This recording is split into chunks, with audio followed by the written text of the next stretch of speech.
Friends, मैं शिवानी और आज आप सभी का स्वागत करती हूं अपने इस YouTube channel self study IQ में। तो फ्रेंड्स, मैं आपको बता दूं कि मैं भी आप लोगों की तरह की स्टूडेंट हूं और मैं भी UPSC की तैयारी कर रही हूं। तो फ्रेंड्स, मैंने अपनी इस तैयारी के दौरान कुछ नोट्स तैयार भी किए हैं।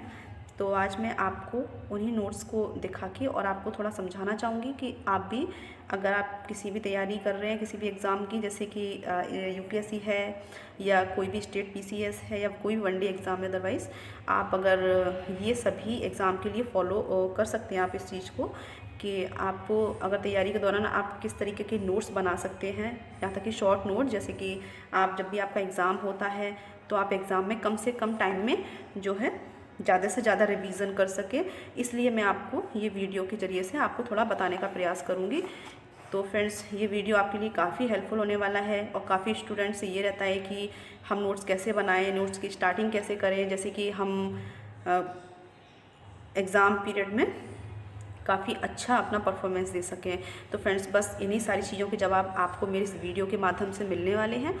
तो इसके लिए आपको कुछ नहीं करना है, बस अगर आप मेरे चैनल पर नए हैं तो प्लीज़ मेरे चैनल को सब्सक्राइब कर लीजिए, जिससे कि मेरे आने वाले हर वीडियोस आपको मिल सकें। और फ्रेंड्स, ये तो आज मैं लेके आई हूँ ज्योग्राफी का नोट्स, और आगे भी आपके लिए काफ़ी अच्छे अच्छे नोट्स लेके आऊँगी, जिससे कि आपको काफ़ी हेल्प मिलेगी कि आखिर हमको नोट्स बनाना कैसे है।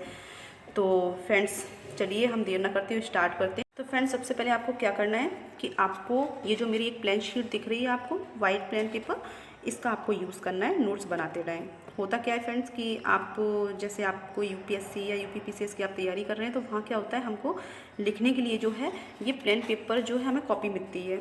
और अगर आपने पहले से इस पर प्रैक्टिस नहीं की है, आप पहले से इस पर नहीं कभी लिखने का आपने प्रयास किया है, तो वहाँ ऑफकोर्स आपको जाने के बाद आपको काफ़ी प्रॉब्लम होगी, क्योंकि कभी कभी होता है लोग लिखना स्टार्ट करते हैं, यहाँ से स्टार्ट किया और यहाँ से इस तरीके से लाइनिंग जाती है ना। तो वो आपको नहीं करना है। आपको क्या करना है, पहले से अगर आपने इस पर प्रैक्टिस की है, और प्रैक्टिस होगी कैसे, वो आपको कोई अलग तरीके से नहीं करनी है। वो आपको करना क्या है कि जब भी आप नोट्स बना रहे हैं तो नोट्स को आपको इसी प्लेन पेपर पर बनाना है, चाहे वो किसी भी तरीके से लिखा जाए। क्योंकि एक टाइम बाद आप लिखते लिखते लिखते लिखते जिस तरीके आज मेरे जो है मेरी प्रोग्रेस हो चुकी है, क्योंकि अब मुझे सच बताऊँ आपको तो मैं लाइनिंग वाले पेपर पर लिखती हूँ तो मुझे उससे ज़्यादा कंफर्टेबल फील होता है इस पेपर पे लिखना। तो आप मेरी बात मानिएगा, तो आप इसी शीट का यूज़ करिएगा नोट्स बनाते टाइम, ठीक है फ्रेंड्स। तो पहली बात तो हमारी ये हो गई। और दूसरी बात ये है कि आज हमने ज्योग्राफी का नोट्स लिया है, जो कि हम आपको समझाने के लिए आज इसी का नोट्स लेके आए हैं। तो फ्रेंड्स, आपको सबसे पहले क्या करना चाहिए, किसी भी चीज़ सब्जेक्ट का अगर आप नोट बना रहे हैं तो सबसे पहले उसका सिलेबस मेंशन कीजिए, जिससे कि आपको पता चले कि हमारे इस सब्जेक्ट के अंदर टॉपिक कौन कौन से हैं। तो फ्रेंड्स, हमने जैसे ज्योग्राफी सिलेबस लिया हुआ है, ज्योग्राफी हमने लिया भारत का भूगोल, तो भारत के भूगोल के अंदर ये सारे टॉपिक आपको पता है मेंशन है, ठीक है। उसके बाद हमने लिया है विश्व का भूगोल, और इसके जरिए हमने सारी चीज़ें, भूआकृति विज्ञान, समुद्र विज्ञान, जलवायु विज्ञान और ब्रह्मांड विज्ञान, ये सारे इंपॉर्टेंट कुछ चैप्टर्स हैं जिनके क्या होता है कि जैसे हम UPPCS का एग्ज़ाम देते हैं तो इसके कुछ ऐसे फैक्ट पूछ लिए जाते हैं जो फ्रेंड्स जिनका आंसर बहुत सारे स्टूडेंट्स नहीं दे पाते हैं। तो ये गलती आपको बिल्कुल नहीं करनी है, ठीक है। तो फ्रेंड्स, जैसे कि हमने अब नोट्स कैसे बनाना है, इसके लिए हम देर ना करते हुए आपको जल्दी जल्दी बताने का प्रयास करेंगे।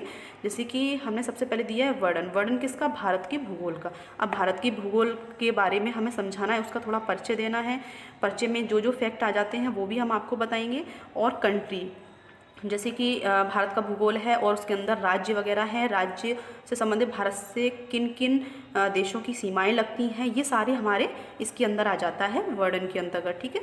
फिर उसके पर्वत, पठार, द्वीप, दर्रे, नदियाँ, बांध, जलवायु, मिट्टी, है ना, कृषि, वनस्पति, झील, यातायात और जनजाति, ये सारे हमारे टॉपिक हैं। इसको मैंने एक एक करके अपने नोट्स के अंदर जो इनसे जुड़े हुए जो भी फैक्ट हैं वो सब मैंने अपने नोट्स के अंदर दिए हुए हैं, ठीक है। तो फ्रेंड्स, जैसे सबसे पहले हमने दिया है भारत का परिचय। अब इसमें हमने, आपने देखा होगा, इसको हमने एक जो है ग्लोब की तरह पृथ्वी को बनाया हुआ है और इसमें हमने छोटा छोटा सारा इन्फॉर्मेशन दी हुई है, ठीक है फ्रेंड्स। ये भारत के बारे में, ठीक है, जैसे कि भारत को किन किन नामों से जानते हैं। तो कभी कभी पूछ लिया जाता है एग्जाम में, इस तरह के क्वेश्चन भी आ जाते हैं कि इंडिया को किस किस नाम से जानते हैं। मान लो आपके पास सामने 4 ऑप्शन दिए होंगे ना, और एक नहीं होगा, तो कभी कभी ऐसा भी पूछ लिया जाता है। तो इस तरीके से आपने देखा होगा। तो सबसे पहले वर्णन वाली बात आती है, तो वर्णन में ये सारी चीज़ें भारत के बारे में। फिर भारत से जो है, भारत के अंदर जो राज्य हैं, कुछ और राज्यों की सीमावर्ती जो राज्य हैं वो, और यहाँ पे जो चाइना से जो देश लगते हैं उनके बारे में हमने थोड़ा सा यहाँ बताने का प्रयास भी किया है। जैसे चाइना है, गलवान घाटी, जो हमेशा विवादित मुद्दे रहते हैं, थोड़ा उनके बारे में ही बताने का प्रयास किया है। और देखिए मैंने जो चीज़ यहाँ पे लिख के बताया हुआ है फ्रेंड्स, उसको मैंने मैप के ज़रिए से भी थोड़ा थोड़ा बता रखा है। जैसा कि आप देख सकते हैं, मैंने नीचे आपको दिख रहा होगा शायद ये मैप मैंने गलवान घाटी से, जैसे गलवान घाटी यहाँ से कौन कौन सी नदियाँ निकलती हैं, अक्साई चीन का ये छोटा सा हिस्सा हमने दिखाया हुआ है। तो ये आपको क्या करना है, मैप के ज़रिए क्या होता है फ्रेंड्स, हम पढ़ तो काफ़ी लेते हैं, अगर मैप हमारे दिमाग में नहीं होता है ना तो काफ़ी सारी चीज़ें एग्ज़ाम में हमसे जो है मिस हो जाती हैं, हमें नहीं याद आती हैं। अगर मैप तैयार है तो फ्रेंड्स आधे से ज़्यादा चीज़ें आपकी सॉल्व हो जाती है ना। और उसके बाद जैसे आप देखो श्योक नदी, नुब्रा घाटी, जो नुब्रा नदी हमारी गलवान घाटी है ना, तो नदी वगैरह भी है गलवान। तो ये सारी मैंने उत्तर भारत का मैप बना के और इसमें शो कर दिया है, और छोटा छोटा इन सब से जुड़े हुए छोटे छोटे जो कुछ तथ्य हैं समझौते से जुड़े ना, तो ये सारे मैंने आपको बता के रखे हैं इसमें। और फ्रेंड्स उसके बाद हमारे जैसे पाकिस्तान आ जाता है, ठीक है, पाकिस्तान, फिर उसके बाद श्रीलंका, ये सारे सटे हुए हमारे कंट्री हैं, नेपाल वगैरह, तो ये सारी दिए हैं ना। अभी फ्रेंड्स करंट में जो चल रहा है काला पानी विवाद है ना, तो इसके बारे में भी हमने दिया हुआ है, ठीक है। आपको समझ आई रही होंगी सारी चीज़ें।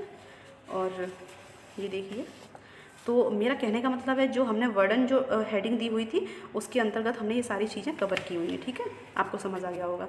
और फ्रेंड्स उसके बाद हमारी नेक्स्ट हेडिंग आती है पर्वतों की। तो पर्वतों में क्या है, जैसे हिमालय के भाग कौन कौन से, तो सबसे पहले हमने दिया हुआ है कि महान हिमालय, मध्य हिमालय और शिवालिक हिमालय, ठीक है। तो हमने इनके बारे में भी कुछ इंपॉर्टेंट पॉइंट्स दिए हुए हैं, आपको ये सारे कुछ दिख रहे होंगे, ठीक है। अब और चूँकि फ्रेंड्स अब मैं उसको आपको बहुत ज़्यादा डिटेल में बताऊंगी तो वीडियो काफ़ी लंबा हो जाएगा, तो इसलिए मैं आपको सिर्फ एक जो है हिंट देना चाह रही हूँ कि आपको नोट्स किस तरीके से बनाना चाहिए। जैसे कि हमने सबसे पहले क्या किया, हमने सबसे पहले हेडिंग के माध्यम से एक शॉर्ट में बता दिया कि हमारे सिलेबस के अंदर ये चीज़ें हैं, और फिर उनको एक एक करके हमने डिफाइन किया हुआ है ना। तो फ्रेंड्स दूसरे नंबर से हमारे पर्वत आते हैं, तो पर्वतों को हमने हिमालय के भाग से स्टार्ट किया, हिमालय के भागों के बारे में बता दिया हमने। उसके बाद क्या किया, हमने प्रायद्वीपीय भारत लिया, प्रायद्वीपीय भारत, ठीक है, आपको दिख रहा होगा यहाँ पे प्रायद्वीपीय भारत। और हमने क्या किया है कि जैसे कि प्रायद्वीपीय भारत के लिए हमने इंडिया का एक मैप लिया, उसमें जो प्रायद्वीपीय हमारा जो भारत है ये वाला हिस्सा, इसमें क्या किया हमने सारे जो प्रायद्वीपीय पर्वत हैं उनको हमने यहाँ पे मेंशन किया हुआ है, आपको दिख रहा होगा ये, ठीक है।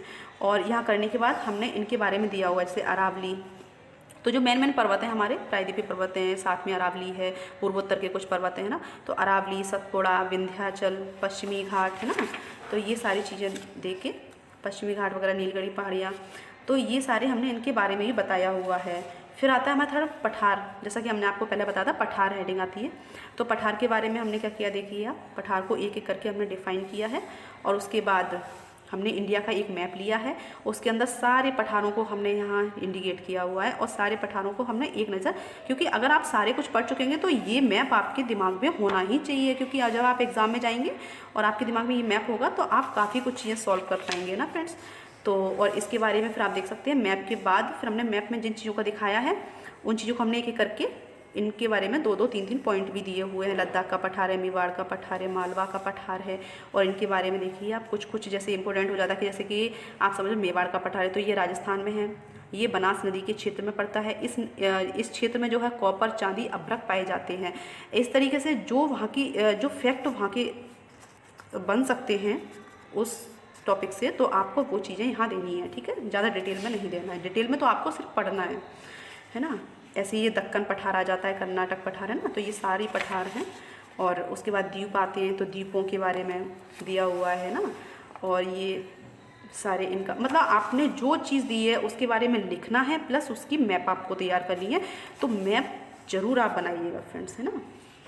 और ये सारे द्वीप हो जाते हैं आपके। उसके बाद हमारे भारत की नदियाँ आ जाती हैं, और उसके साथ साथ देखिए आप उत्तर भारत की नदियाँ जो हैं हमने यहाँ पे शो की हुई है सारी, ठीक है। और ये सारे हमने इसके बारे में दिया हुआ है। फिर उत्तर भारत की नदियों में गंगा आती है, चूँकि गंगा सबसे बड़ी नदी उत्तर भारत में, तो आप समझ सकते हैं इसकी जो सहायक नदियाँ हमने इसको दिया हुआ है इस तरीके से। सहायक नदियों को जोड़ के हमने इस गंगा नदी को मैप को दिखाया हुआ है यहाँ पे ना।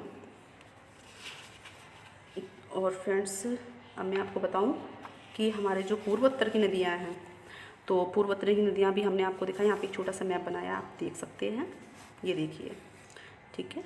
तो ये सारी नदियाँ हमने इसमें शो कर रखी हैं। फिर हर नदी के बारे में हमने कुल मिला के आपको समझ आना चाहिए कि मैंने जो पॉइंट दिए थे उनके बारे में मैंने कुछ नहीं किया, सिर्फ कुछ थोड़ा फैक्ट दिए हुए हैं, और उनके बारे में मैंने ये सारे मैप बनाए हुए हैं ना फ्रेंड्स, तो यही चीज़ सेम चीज़ आपको करनी है, और प्लस अपने आप से भी जो आपको इम्पोर्टेंट लगे वो आपको मेंशन करना है अपने नोट्स के अंदर। तो फ्रेंड्स, आपको मेरी छोटी सी जानकारी कैसी लगी, और अगर अच्छी लगी है तो प्लीज़ चैनल को सब्सक्राइब कीजिए एंड वीडियो को लाइक ज़रूर कीजिएगा। और फ्रेंड्स, अगर आपका सपोर्ट रहा तो मैं आपके लिए और भी इस तरीके के नोट्स लाती रहूँगी, और मैं आप इस वीडियो के ज़रिए जो है और भी सब्जेक्ट्स के बारे में मैं आपको बताऊंगी, कि जैसे कि IR हुआ, पॉलिटी है हमारी, है ना, हिस्ट्री है, प्लस आपको करंट अफेयर्स के लिए कैसे नोट्स बनाने हैं, तो हम आपको ये सारी चीज़ें भी बताएंगे। इसके लिए आप मेरे चैनल को सब्सक्राइब कीजिए एंड वीडियो को लाइक कीजिए, जिससे कि मुझे मोटिवेशन मिलेगा और मैं आपके लिए नई नई चीज़ें लाती रहूँगी।